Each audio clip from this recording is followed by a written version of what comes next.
TV चर्चा के दौरान कई बार विपक्ष के लोगों से INDIA का हिंदी फुल फॉर्म पूछा तो पहले दिन तो लोग गूगल देख के भी नहीं बता पाए। मैं सिर्फ यह कहना चाहता हूं कि गुजरात में कांग्रेस का वोट हाफ कर दिया, पंजाब में इनका स्विच ऑफ कर दिया, दिल्ली में साफ कर दिया और आपने इनको माफ कर दिया कि शाम तक सुबह की नजरों से उतर जाते हैं, इतने समझौतों पे जीते हैं कि जमीर भी मर जाते हैं। सारे विपक्ष को देख के विस्मय होता है कि कांग्रेस पार्टी जिसका कि 3 राज्यों में स्थिति यह रही कि गुजरात में वोट हाफ कर दिया। बिल्कुल बता रहे हैं, सुनिए तो, अरे सुनिए तो, बता रहे हैं। सॉरी गुजरात मेंबर्स का vote one second. Dr. Abhishek Singhvi was heard in rapt attention. This is the decorum of the house. No. Yes, I am coming to that, sir. Let me do not get into disruptive mode. Dr. तो मैं कहना चाहता हूं कि ये लोग किस तरीके से आए हैं साथ में। अरे साहब बहुत सारे शेर बोले तो ऑर्डिनेंस के पार्ट नहीं थे, हम भी बता रहे हैं आपको। I will have to name you. देखिए इनकी I will have to name you. कि You have got it as a habit. क्या शिद्दत दिख रही है एक दूसरे को सपोर्ट करने में। देखिए इनकी स्थिति ये गुजरात में। We want decorous debate here. Doctor said many things, maybe digestible, maybe indigestible. Dr. Sudhanshu Trivedi.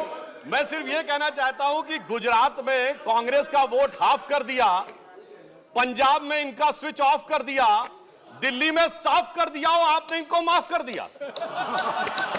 और उसके माफी के बाद भी मुझे लगता है अभिषेक मनु सिंघवी जी ने कहा था, तो मैं भी ये कहना चाहता हूं, आप साथ में आए हैं दिल्ली के इस बिल पे, दिल्ली की जनता के लिए आए हैं या किसी और कारण से आए हैं, ये दिल्ली की समझदार जनता समझती है। तो मैं भी एक पंक्ति कहना चाहूंगा कि शाम तक सुबह की नजरों से उतर जाते हैं, इतने समझौतों पे जीते हैं कि जमीर भी मर जाते हैं।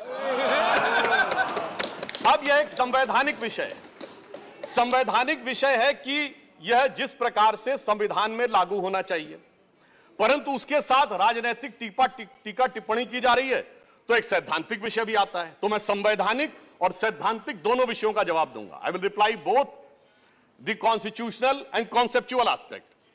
देखिए माननीय गृह मंत्री जी ने लोकसभा में बहुत स्पष्ट किया था कि दिल्ली पूर्ण राज्य नहीं है, यह एक विशेष श्रेणी का यूनियन टेरिटरी है, यानी विशेष श्रेणी का संघ शासित राज्य है।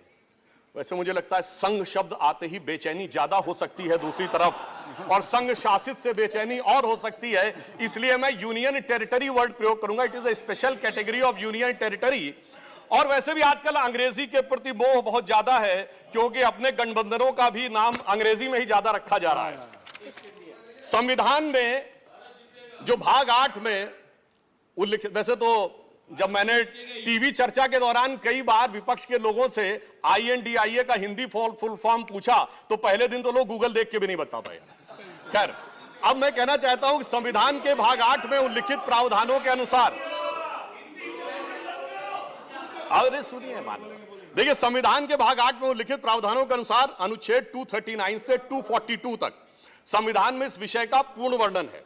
अनुच्छेद 239 AA में इसका विशेष प्रावधान किया गया है। यदि उसके क्लॉज को 239 AA3B को देखें तो संसद को दिल्ली संघ राज्य यूनियन टेरिटरी से संबंधित किसी भी विषय पर कानून बनाने का पूरा अधिकार है, इसमें किसी भी प्रकार का कोई संशय नहीं है।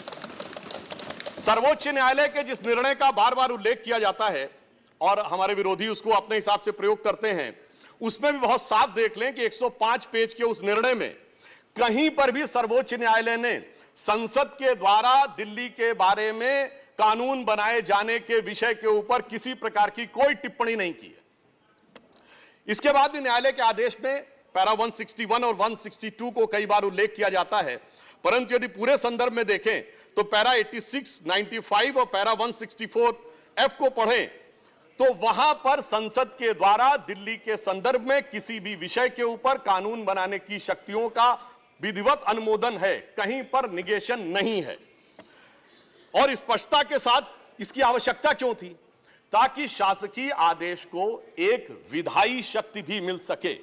एग्जीक्यूटिव ऑर्डर को एक लेजिस्लेटिव पावर भी मिल सके, इसलिए उस अस्पष्टता को दूर करने के लिए to remove any an iota of suspicion ये आवश्यक था। इसलिए मैं इस बिल का समर्थन करता हूं।